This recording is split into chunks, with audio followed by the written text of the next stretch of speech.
Magandang gabi, Brother Paul. Good evening. Ay, Online, ay, yes. Good ay, evening. hello Pastor and Brother Paul. Good evening sa iyo. Thank you sa for giving me the opportunity na magbigay ng rebuttal. Yes, Tulad nga na open sinabi kami ko, dyan. meron din akong references. Mhm. May una muna akong request kay Pastor Ronald. Pastor, Sige po. paki-show muna sa screen mo yung vlog mo, yung Sure. yan. Salamat po. Yan. Paki-scroll Alin up dyan? po doon sa statement ni Ellen G. White. Sige. Ito, yung kanyang paliwanag. Yan, salamat po. Okay. Alright. May May controversy yan. meron kayong hindi highlight. I'm not sure kung Sige po. diyan sa gitna, the 40 in 2 months are the same as the time and times and the dividing of time. 3 years and a half or 1,260 days of Daniel 7. That ito yung rebuttal doon. The time during which the papal power was to oppress God's people. So yung during daw ng 1,260 days, ang mangyayari doon was to oppress God's people. Wala yung binanggit dyan, nandyan mangyayari yung pag-change ng Sabbath from Saturday to Sunday. So, ibig sabihin, ang theory mo rin is outside 1260 days. Exactly. Okay. So, Sige, hindi go siya ahead. necessary kasi wala namang binanggit si Ellen G. White na during that time, the people power was to oppress God's people and change in times and law. Ang binanggit niya lang is oppress God's people. Okay. If we're going to stick that word, it is a strawman fallacy na tawag nito, Ellen G. White is teaching na magkakaroon ng change sa times and law during that period between 538 and 1798. Tama Yun po lang. ba? Hindi. Kung Do you think? ang sa akin palagay, salamat maganda yung point mo. I appreciate that. Gusto ko lang malaman, sino ba sa iyo ang mas mataas na authority na mag-interpret ng Daniel? Si Ellen G. White ba o ang Bible o si Apostle John na sumulat ng Revelation? Sino ang mas higher authority to interpret Daniel 7? Si Ellen White o ang Revelation? Di si Apostle John. Sino ba mas mataas, si Apostle John o si Ellen White? Yung kumbaga ganun. Ay, of course, si Apostle John. Yan, salamat. Ngayon, si Apostle John, sa interpretation niya, yung oppression na yon, kasama na yung tinatawag na papal supremacy, ay i-exercise niya yung authority na yon during 42 months, sabi naman sa Revelation. Correct. Kinote yan dito sa Revelation eh. Diba? Correct. So, kung titignan mo, andun to exercise authority, hanapin ko yung chart ko. He shall think to change times and law. Hindi inulit yung phrase na yan sa Revelation 13 ni John na sumulat. But I believe, according to John, ito yung katumbas, equivalent ng change the times and law, is para kay John, yan yung i-exercise niya yung authority niya. Yan na nakapaloob yung changing times and law as to exercise the authority. Now the question is, kailan i-exercise ang authority to change times and law based on Apostle John's interpretation, not to Ellen White? Pag tinuli mo yung pagbasa dito sa ating church, to exercise authority for 42 months. Ano ba yung 42 months na yan? Sabi ni Ellen White, yung 42 months na yan, yan din yung 1260 days at yan din yung 3.5 years ng Daniel 7. So, sa iyo kasi, sa interpretation ni Ellen White, which is parang okay naman, pero I don't agree with the interpretation of Ellen White, but I believe also that hindi ito authority. I believe more on the authority of the Apostle John. Siya ang nag-interpret ng equivalent ng Daniel na changing times and law as exercising authority, not outside the 42 months or 1260 days, but for 42 months, i-exercise niya yung authority na ito, which includes the changing times and the law. Kaya ang hinahanap natin na question, saan dito? Sa years na 1260 years ng papal supremacy, naganap. Anong name ng Pope? Anong name ng Pope? Anong date yung naganap ang change ng Sabbath? At anong ecumenical council ng Roman Catholic na exercise of authority, which is papal supremacy, sa loob na yan. Yan ang paliwanag ni John. Hindi ka yun yung change ng from Saturday, yes. from Sabbath to Sunday. Okay. Okay, ang keyword is exercise. Exercise. So, ibig sabihin, there will be a period na may nag-claim siya ng authority but he was not able to exercise it. Kaya, no, hindi ganoon. Ang context kasi papal supremacy ang pinag-usapan natin. Yun nga. Nag-uusapan. Supremacy. Kasi yung magbabago ng time. Before, kasi alam mo, may background ka ba sa church history? Sa church history, yes, I was able to read. Yung salitang Pope, hindi lang naman time nung ng 4th century. Yung kahit 2nd century, si Pope Victor, tinatawag siya, pero hindi pa siya Pope na universal church, kundi sa local church lang. Papa, local church lang, at yun ay pang-local lang. Pero dumating yung sinasabing papal supremacy, ito na yung Pope ay tinatawag na siya na ang universal father of the whole church. Yun ang papal supremacy.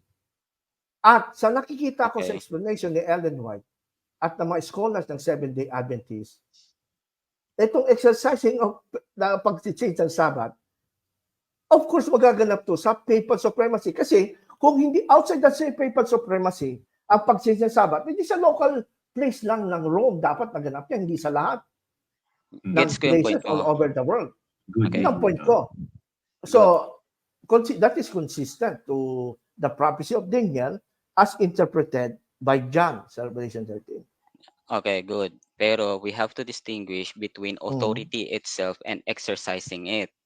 Parang iba yung tawag nito, iba yung rights mo at saka yung pag-enforce mo ng rights mo, kumbaga. Okay. Okay, nagigets mo yung distinguish na yun.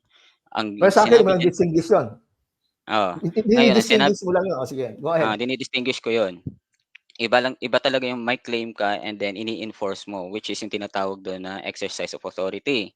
Ngayon, ang ginamit ni Apostle John was exercise of authority. 'Di ba? So, ibig sabihin, hindi sinabi ni Apostle John na magki-claim siya ng authority, but to exercise it. Ibig sabihin, nandiyan na yung authority, i-exercise niya. Yes. So, exercise meaning that includes apparently enforcement ng Tama niya. yan. Pag-change sa Sabbath to Sunday. Change to Sabbath to Sunday. Ngayon, hindi niya ma-exercise during ang pag-exercise of authority, ang pag-change sa Sabbath and Sunday before niyan ang nangyari. Pero ang pag-exercise niyan effectively talaga more likely dyan sa 538 between yan. Kasi tawag nito, by the Roman Catholic definition of papal supremacy was the exercise of executive, juridical, legislative power ng Pope. Yan yung tinatawag nilang papal supremacy, that kung meron mang doctrine or legislation or church discipline na i-decide ng church, yung kay Pope ang masusunod. Yun yung papal supremacy. Dito sa pinag-uusapan natin, iba yung meaning ng papal supremacy. Papal supremacy dito is yung ascendancy niya and influence niya. Saan mo naman nabasa yan? Sa sinabi ni Ellen White. Saan galing? Na ascendancy lang yan. At yan sa Seventh-day Adventist publication, kasi baka mamaya, personal opinion mo lang yan, brother. Nag-iingat tayo dyan kasi ayaw natin. Maraming Adventist na mahilig magsabi ng personal opinion na hindi supported ang official position ng LSA. Nabasa ko somewhere sa sa The Great Controversy na sabihin mo sa akin yung page para buksan natin. Wait lang. Saan ko ba? Meron ako ditong public Ellen White writings sa apps. Sabihin mo lang yung page and we will open that. Yung kay Pope Vigilius. Wait lang.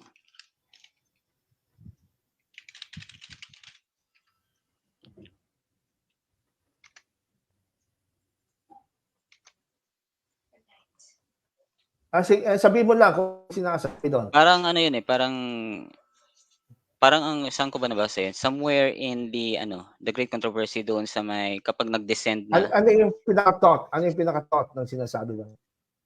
Na tawag niyan, yung faith from the Son of God na transfer papunta kay Bishop of Rome, which is the Pope. Somewhere there. Kaso nga lang, ang page ko nasa hindi ko lang siya matandaan kung saan ko siya nabasa somewhere. Pero, I mean, may sinabi doon na date na nangyari yun? Walang. Is it in relation to 538 AD na papal supremacy? O wala kinalaman? Yung pangalan ng Pope, baka matatandaan. Well, pagdating naman sa pangalan ng Pope, ay tawag nito, I am clinging to believe na si Sylvester. Kasi kaso hindi sinusuporta. Mag-share ang tanong ko nga, saan yan sa General Conference? Kasi ayoko ng mga opinion lang ng mga layman. Hindi namin tinatanggap dito yan, brother. Sorry ha. Kasi pwede yung tumawag dito, magsabi, ito siya. Gusto namin official na statement ng General Conference. Inirespeto natin yung opinion. Inirespeto natin yung opinion, pero hindi magagamit. Yes. Kasi remember, si Sylvester, outside siya ng papal supremacy. Nahahati yung attention ko, sorry. Nahahati yung attention to getting my reference and then nagsasalita. Sige. We will give you time. We will give you time. Sige lang. Ang hinihingi niyo na from General Conference, ano nga uli yun? Yung sa Great Controversy, sabi niyo meron kayong nabasa and yun ang reference niyo, naalala niyo. That's why you raised the issue. So, please try to recall saan yun sa The Great Controversy para ipa-flash natin sa screen. Naririnig niyo ko? Sige po. Yes. Ayun, ano nga po uli yung hinihingi niyo na dapat galing sa General Conference? Na sinasabi yun nga yung basis ninyo. Si Sylvester ang Pope na nag-change sa Sabat. At ako maglalabas naman ako na statement ng dating President ng General Conference, si J.I. Butler, na hindi qualified si Sylvester na tawagin na siya ang Pope na nag-change sa Sabat. Pero tignan muna natin yung kay Brother Paul. Kasi interested din akong makita. Ay, kung General Conference, maghahanap muna ako kasi yung hinahanda akong dito, reference, is yung kay Rabanus Maurus. Rabanus Maurus na yan eh. Oo, Rabanus Maurus. Kilala mo ba? Pero, yes, sa old document, mga matagal na document na kay Rabanus Maurus. Pero ginagamit yan ng General Conference eh. I'm sorry, pati yung BRI, hindi ginagamit. They do not use that. Yes. Recognize. So, sana, expect ko, wait lang. Gagamit kayo official. Ayoko ng yung opinion. Kasi pag opinion, masasayang yung oras natin. Kasi hindi namin in-entertain yan. Gusto namin official opinion talaga. Lang kasi yun eh. Ang SDA General Conference, sabi nasa natin kanina, they do not endorse na sino mang Pope, kahit yan si Sylvester na sinasabi mo, na so kung wala kang mabasa, ito. Sige, go ahead. Not sure kung galing to ng General Conference pero published in the White Estate. Okay. Ano sinasabi diyan? Wait. Catechism pala. Sorry. Hindi pala kay Sylvester. Hindi binanggit si Sylvester. Catechism of the Catholic Church. Pero pagdating kay Sylvester, it's parang SDA blogs. So, wala pa akong mahanap ko. Hahanapin ko muna. Okay lang. Kasi nga, siyempre, kasi, we need to that be is a more professional. specific. Yes, saka professional way yan, pag-aaral ng mga ganitong scholarly topic. Pag ginagamit yung tinatawag tayong primary evidence na tinatawag. Primary evidence, ibig sabihin mga authoritative talaga ang nagsasabi, hindi ko sila. Nire-recognize. Hindi ko sila. Nag-iingat din kasi tayo, kasi siyempre may mga nagsasabing gawa-gawa lang yan ni Pastor Ron. Yes. So kung kukunin natin yung opinion lang, sasabihin nila, hindi naman official yung sinabi ni Brother Paul. So kasi hindi sila maniniwala. Opo. Opo. Kasi may mga parts din, to be straightforward na lang din, may mga parts Sige din po. sa vlog mo, Brother Ronald, na actually hindi talaga siya official doctrine ng church, pero kini-criticize mo. So in the same way, parang Anong useless example? lang din. Example. Which one po? Which Example. one? Make it specific. Ano yun? Isipin Yun niyo nga. po para siyempre Oo. ipapaliwanag. Apo. Which one? Unang-una, yun nga, nangyari yung change of Sunday to Sabbath day during the 538 and 1798. Oh, wala talaga sa General Conference yun kasi hindi naman nila So it's aminin yun. pointless. So it's pointless talaga na ano siya, i-criticize mo kasi theological opinions or Bakit? viewpoints ng mga Hindi, kasi- individual Adventist. Hindi, So ganun okay lang din yun. i-criticize Nagigets nila. mo ba? Okay, Nagigets mo ba? Okay Kapag lang. magre-require ka ng ganung standard Nagets ko lang, sa nagets amin ko. na dapat galing sa General Conference or official belief na tinuturo, Oo. ganun din dapat. Ang inaatake mo is hindi yung mga individual or personal viewpoints ng individual Adventist. Kahit na public pa yan siya sa Ayun nga ang problema, brother. Which- mga Brother, yan articles ang problema sa mga magazines, ministry magazines, or kung sino mang pastor. Pero alam mo, brother, mas paniniwalaan ko yung kaysa sa'yo. Kasi hindi ka naman pastor, hindi ka kay Lord yan. Kasi ganun din. Naniniwala Mas ka paniniwala. Kasi ganun din. Sasabihin ko na mas paniniwalaan ko yung kung sino yung sino nag-a-attack doon sa official position talaga kaysa sa nag-a-attack sa Yes, hindi naman tama. talaga official position.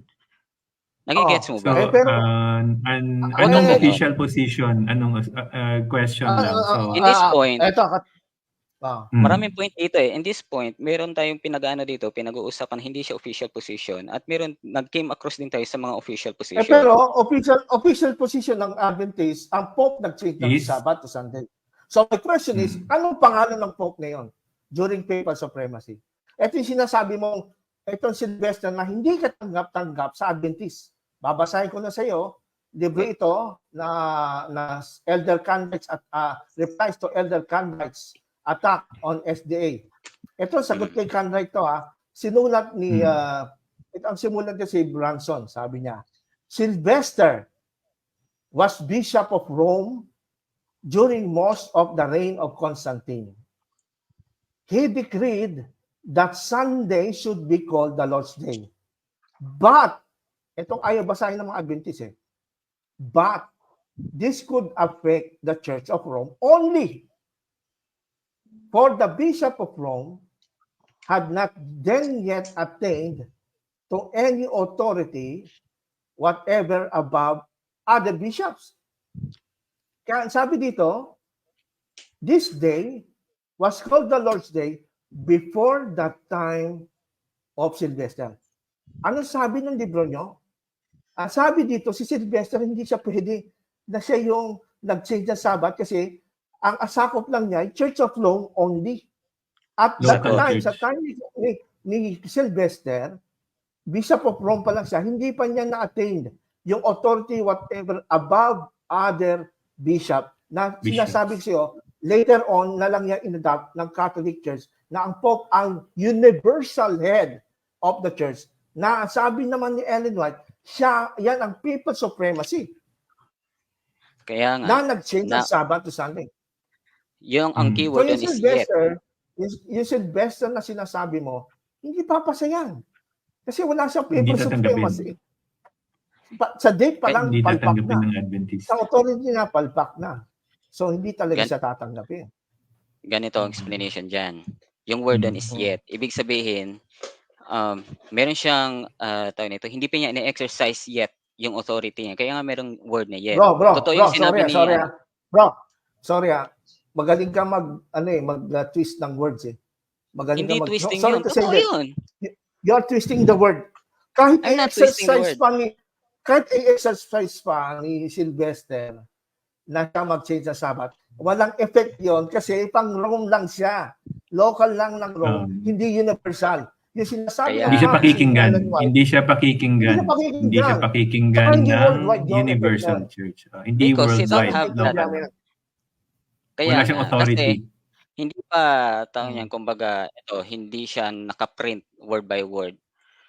Kaya nga naka-yet kasi in the future his successors, yung mga successors ni Sylvester as bishops of Rome, they will uphold first the supremacy of the Bishop of Rome na sinasabi nila brother, Brother, pag sinabi bang the Pope has changed the Sabbath, maraming Pope ba yan o isa lang?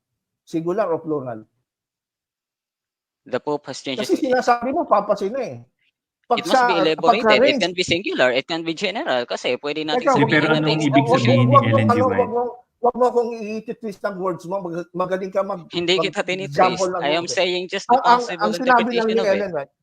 Ang sinasabi ni Ellen White, the Pope, which is singular, hindi naman papacy ang nag-change sa Sabbath. Sa Adventist, iba yung Pope, iba yung papacy. Ang papacy is group or series, successors of Pope yon. Pero sabi ni Ellen White, the Pope has changed the Sabbath. So, isang individual Pope lang yon. Sana naintindihan mo, ang papacy, ganon. series at group yon. Pero kaya nga tinatanong ko, sino yung singular sa Pope niyan? Na mayroong papal supremacy, universal head of the church, na nag-change ang Sabbath between 538 to 1798. Unless nagkamali si Ellen G. White na unless nagkamali siya na baka hindi Pope niya ang ibig sabihin, ang ibig niya sabihin papacy, pero ni-refute ba yan ni Ellen G. White? Dalawang beses sinabi ni Ellen White, Pope hindi naman niya binagong Pope papacy. Lang. Pope, okay. Dito sa mga layman, lumalabas, papacy had changed the Sabbath. Paliwanag ng aking kinote sa article, pati itong si Brother Paul. Which is, sabi ko nga, hindi pa rin nasasagot yung aking challenge sa kanila for more than 3 years. Yun nga, nag-iingat tayo sa use of words. Kasi pag sinabi ni Ellen G. White Pope, hindi Pope. Pero pag sinabing papacy, lahat yun. Yes. Ang pagkasabi, Pope. The Pope will change. Pwedeng sinasabi si Constantine. Sige. Okay, so let's give Paul. Okay. Paul? Ano yung... As far as Ellen G. White is concerned, binanggit niya ng Pope, pero hindi siya nag-drop ng name. So that's unknown kung sinong Pope ang tinutukoy niya. Yun nga problema. Now, outside... That's a problem. So dapat huwag ka rin mag-drop ng name kung sinong Pope. Ba't nagsabi na si Sylvester? Makinig po muna kayo, Pastor. Okay. Hindi, sige. Let's listen and then we will outside of Ellen G. White's statement, kung magbabase tayo ng evidence outside of her writings, the Pope na merong record in historical records na nag-decree na i-transfer ang pagkakasabi sa reference ko na si Sylvester. Kayo, yun nga, ang source. Outside siya. Outside sa 538. Disqualified na si Sylvester, sabi na ng publication niya. Sa 538, hindi. Hanggang Church of Rome lang, hindi siya supremacy pa eh. Hindi pa siya papal universal church ng si Sylvester eh. Hindi, kasi... Dapat kasi sundin natin ito eh. No? At times, huwag natin babagoy ng history. I'm not changing history. Ikaw yung nag-change ng viewpoint. I'm not. You are. Sige, viewpoint muna, viewpoint. So, Paul, ako magmo-moderate para hindi kayo mag-overlap. Para malinaw. Sige, Paul, anong viewpoint na let's not waste the time na overlap. Okay. Kasi ganito, ang viewpoint. What is the viewpoint? Okay, the viewpoint. Una, there's a difference between having authority and exercising authority. Walang sinabi sa Ellen G. White na yung pag-change ng time and law will happen or will be carried out during only 538 AD to 1798 AD. Ang sinabi niya lang na mangyayari doon is oppressing God's people and nothing more. Mali. Wala na siyang pinag-iwan. Hindi ito ngayon, si John yung mga claims look. Si Ellen White. Si Ellen White, okay. Pag-exercise ng authority, agree tayo doon. Agree ako doon. Si Ellen G. White, sinasabi niya lang oppression. Kung agree pero ka ang interpretation... Kaya nga tanong natin, Brother Toto, kung agree pala si Brother Paul na exercise authority, ang sabi ni John, ang exercise ng authority ay within 42 months, which is 126 days. Tama so therefore, nasa loob siya ng dapat 60 days. Ba't hindi nalabas sa 1260 days? Ay exercise authority. Yung point naman, kasi hindi kayo magtutugma. Hindi kayo magtutugma. Kasi kay Paul kasi, sa pagkaintindi ko, correct me if I'm wrong, ang gusto lang ipahiwatig ni Ellen G. White is yung oppressing. di ba? Will O oppress. hindi naman sinabi to oppress the saints. Yun lang authority niya. Ang authority niya, dalawa eh. Wearing the saints Correct. and change the Sabbath. So, yun ang context si John, siyang mag-interpret. Hindi so siya short, specific kung alin dyan sa dalawa. Yung exercise authority, itong dalawa. Wearing the saints and change the Sabbath, 42 months. Mas clear si John kesa kay Ellen G. White. Si Ellen G. Sinabi White. niya rin na, Si John ang clear. Okay. Sinabi nga ni John na during the 42 months, ano yun? Revelation 13:5. 13:5. Oh. And the beast was given mouth uttering haughty and blasphemous words, and it was allowed to exercise authority for 42 months. Also, it was allowed to make war on the saints and to conquer them. Yes. Di mas matibay. Bukod pa sa authority one, nag-allow pa sa saints. So, dalawang kaiba, di kasama itong Hindi, dalawa. you made a statement earlier na exercise of authority lang ang mangyayari sa 42 months. Wrong. Si Ellen G. White lang yun. Hindi, si Ellen G. White lang yun. Hindi. May sinabi si Pastor Ronald kanina na mangyayari sa 42 months yung exercise of authority. Walang nagsabi si John. Si John, nandyan yun. Si John. Sabihin natin siya, na-reiterate ni Pastor Ronald. Which is, hindi ko naman dinispute yun. Ang binanggit mo kanina, walang mangyayaring oppression of God's people sa 42 months na yon. Dinispute ko yun. Andyan sa Revelation 13. Mali-mali. Included na nga yan eh. Included na nga yung dalawa. Dalawa nga mangyayari. Dalawa. Ayun lang. Kung magkakalimutan. Anyway, tip naman to. So, yun. We will just have to clear. Pastor Ron. We have to just make clear. Pastor Ron, yung sinabi nyo, to make war on the saints and to conquer them and to exercise authority. Dalawa yun. Di ba? You're not saying na oppression. Hindi lang oppression. Yung dalawa na yun tinutukoy doon. Dalawa. Okay. So, Paul, clear na yun. Kaya gumawa ko ng table dito.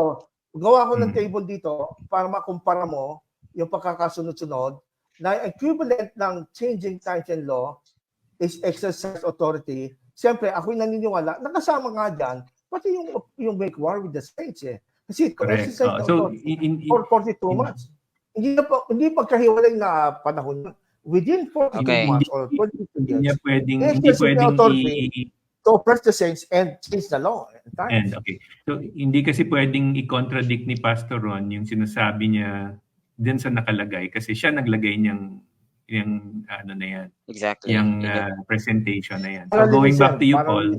So, ano yung point of view? To be honest nito, doon sa point naman, doon sa standpoint ni Pastor Ronald na tawag niyan, meron kang standpoint kanina, nakalimutan ko bigla. Yung sorry kung naano ka, nadidista ka, sorry. Sige, go ahead. May yung parang sa viewpoint mo kasi, kanina is yung pag-change was an exercise of authority. While sa akin naman, yung pag-change hindi siya automatically exercise of authority. Inamend mo yung law, pero yung implementation mo, pero yung implementation o yung pag-enforce na ginawa mo. Which is ako nga. Yun yung point of view ni Paul. Yung point of view niya, ganun. Kanya lang yan. General conference. Kasi may word na exercise din. Kasi may word na exercise. So, kasi kapag hindi ko binabago kasi may word na exercise doon. Ine-emphasize ko lang yung mga word na point of view lang ni Paul yan. Hindi yan official. Opinion. Your okay opinion niya. We don't agree with your opinion ha. Doon pa rin kami sa opinion. We don't agree. We're just listening. Pero okay, just to give Paul a chance, no. Paul, doon sa opinion mo is not officially the stand of the SDA. You're just giving your insight. So, be it correct or not, yun nga. We will just have to listen. Sige. So, your opinion is... Go ahead. Respect your opinion, Brother Paul. Don't get me wrong. Straight to the point na lang para hindi, okay. The difference between us is kasi, ang pag-change ng times or pag-change ng Sabbath day into Sunday, yung actual decree, yung actual, change in times and laws, ano yun, iba kasing exercise of authority and claim of authority.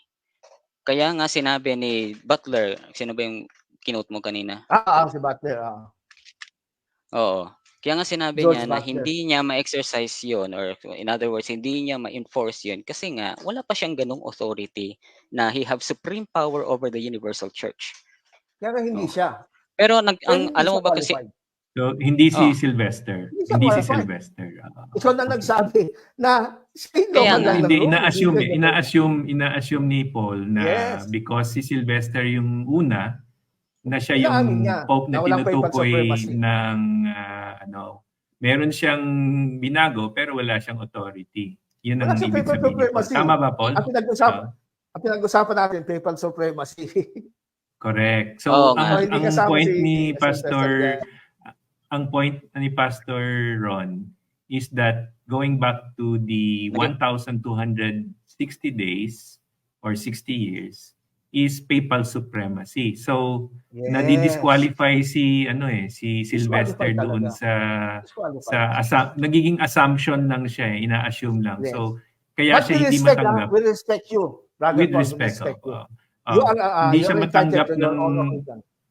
hindi siya But you do not hindi siya tinatanggap ng General Conference kasi nga outside siya. Yun yung sinasabi ni Pastor Ron nung tinanong niya. So sinong Pope? Kasi ang binabalik niya rin yung word na ginamit ni Ellen G. White na Pope. Hindi niya sinabing papacy. So pwede rin tayo mag-assume na what she meant was papacy. Pero mahirap na kasi mag-a-assume tayo ng kung hindi pala yun ang ibig sabihin. Nagkamali ba siya? Or Yes. So again, very difficult kasi dapat ang prophet clear doon sa kanyang sinasabi, Yes. di ba? So that's also I don't know flag, red familiar flag. ba kayo? Okay. Sorry. I don't know if familiar Sige, ba go kayo ahead, sa go ahead. tinatawag nating idiomatic expressions or figures of speech na tinatawag natin kapag sinabi Well, nating the Yes, I president. agree. Pero hindi idiomatic expression. Yung kay, Wait, Itong ano. kay wait lang. specific Elaborate ko muna yung akin eh. Kay Elaborate Ellen G. ko White muna. specific. Okay lang. Go Pope, ahead. Go ahead. Okay, go. Kapag doon sa United Kingdom, sabihin natin, sabihin natin I am an English subject. If I said, binago ng crown itong batas na to. Oo. Ang tawag dyan, Synecdoche tawag yan. Exactly. So, Idiomatic that expression. form of figure of speech or idiomatic expression was, Synecdoche. hindi naman, wala pa akong makitang official document ng General Conference, was the form of expression doon sa statement ni Ellen G. White. So, in either way, they leave us in the void of open interpretations or possible interpretations. So, pag sinabi niyang the Pope, it can mean the office of the Pope or the institution of the Pope or the government of the Pope or the authority of the Pope or the Pope, the institution general, all of them, the people who occupied it, who became bishops of Rome or pastors of Rome. It can mean that. It can mean a lot. Kaso walang dividing or black and white. Walang nilagay na division ng General Conference din. Kaya hindi ako ma-back up ng General Conference dito. Okay? So, hindi siya official position. So, it can be an individual perspective of an Adventist. Yung sa case ko na I'm introducing this viewpoint na maybe that is the figure of speech that Ellen G. White is using and not exactly an individual pope or a specific individual pope, but rather the institution itself or the entity itself. Nagigets niyo ba? Yeah, However, I get you. Pero yun nga, the explanation is sino ngayon doon sa papacy ang magiging may authority? ang ngayon, Sinong pope yung nagano? Sinong pope?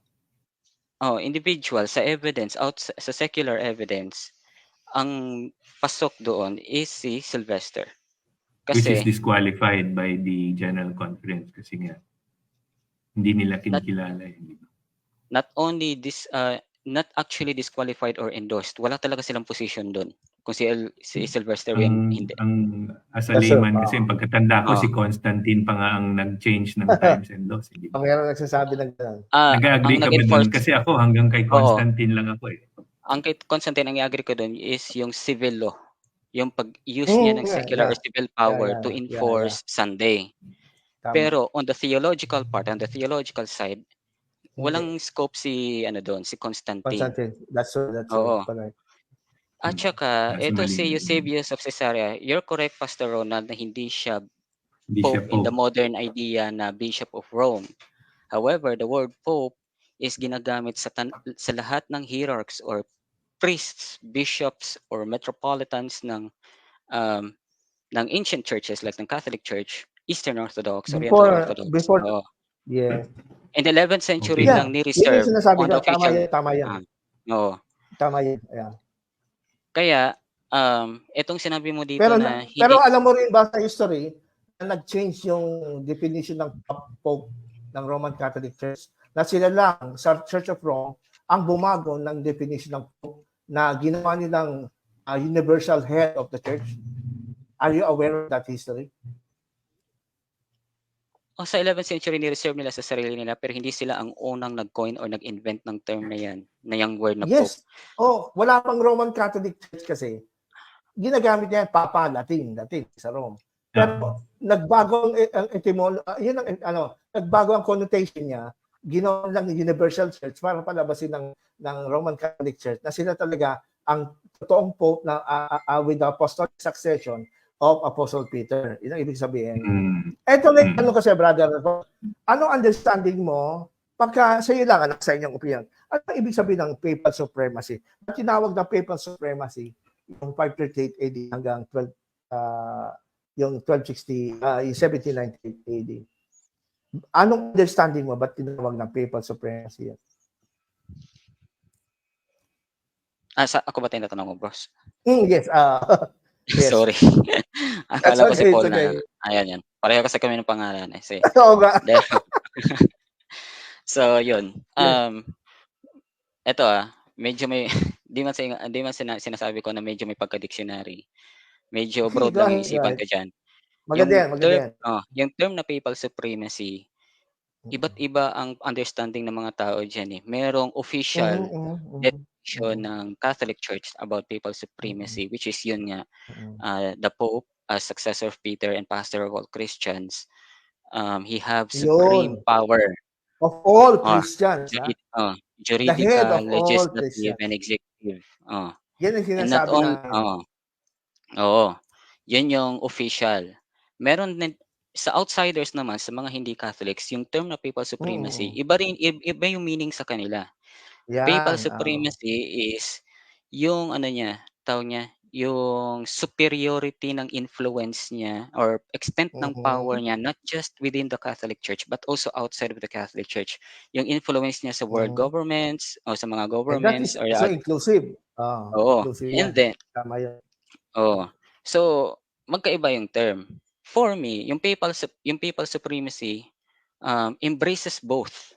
Ako personally, embraces both. But I agree with you. It includes the official definition of the Roman Catholic Church about the term papal supremacy, and also the tawag nito, and also the common idea. Kahit hindi ka Catholic, the common idea or the common understanding of non-Catholics about the term papal supremacy.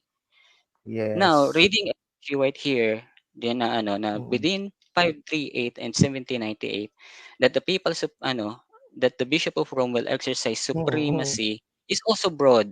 It can mean exercise of tawag nito, yun nga, enforcement of law na he wanted na i-impose niya, yung influence all niya. Over Universal Church.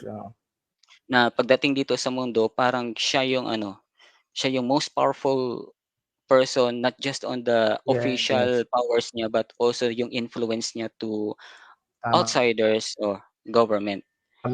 And kapag sinabi ng Pope na eradicate the Waldensians or let's launch crusaders, let's wage war against the Eastern Orthodox. Yun. It can tawag nito, gusto ng Pope na dominant siya sa affairs ng world, na yung yung directive niya is yun yung nasusunod.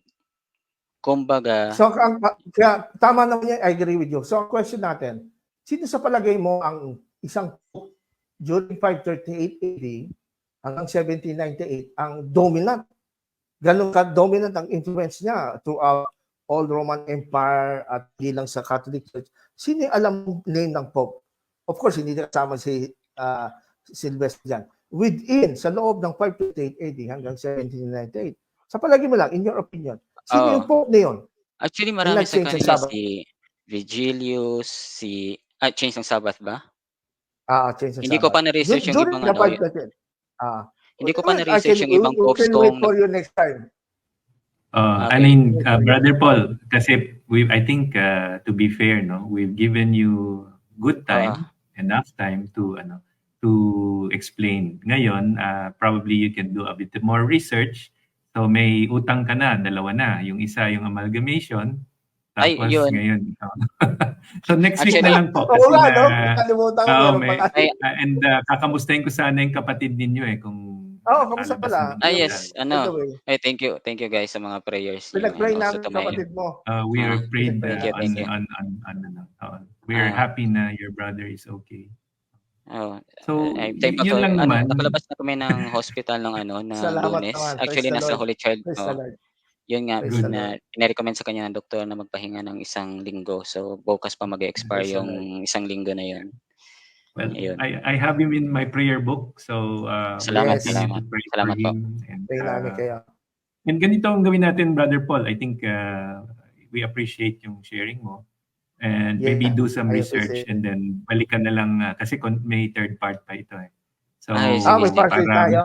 Part tayo next week. We're really curious. Maganda naman yung heart mo to really explain your side. Now, yes. I think we have to move forward na. Take time. Next week, if you can bring first yung iyong promise dun sa amalgamation, to give us more data, kung may time ka lang. And hindi naman, no pressure po ito. Alam niyo naman no pressure, bro. No pressure. Actually, meron na siya ngayon. Pero sige, kung gusto niyo next time. Mahaba na tayo masyado. Hindi off-topic tayo na yun. Bigyan ka namin ng time next week. Sige, salamat po. Salamat. Thank you. Regards to your brother, Paul. Sa inyo rin po. I wish blessings din po sa inyo. God bless. Keep praying for your brother. Thank you for coming. Bye-bye. Thank you. So, I think maganda naman yung heart ni Brother Paul. Imagine nyo, no, kung if you were just an ordinary person hearing the gospel, the 3 angels message, and it took so much time to digest yung history just to prove a point, yung 1,260 years of papal supremacy that connects to the change of times and laws.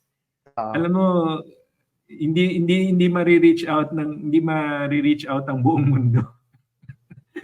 Kasi kung yun ang gospel, hindi siguro hanggang ngayon iilan lang ang Christian. So, and in fact, alam niyo yun yung struggle ko nung Adventist ako eh.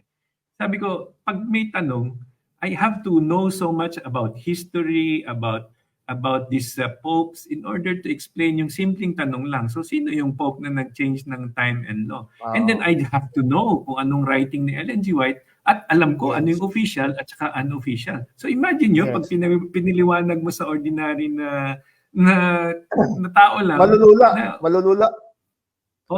Ang malulula siya kasi ang daming detalye just to explain yung point na doctrine of Sabbath. You get what I mean, di ba?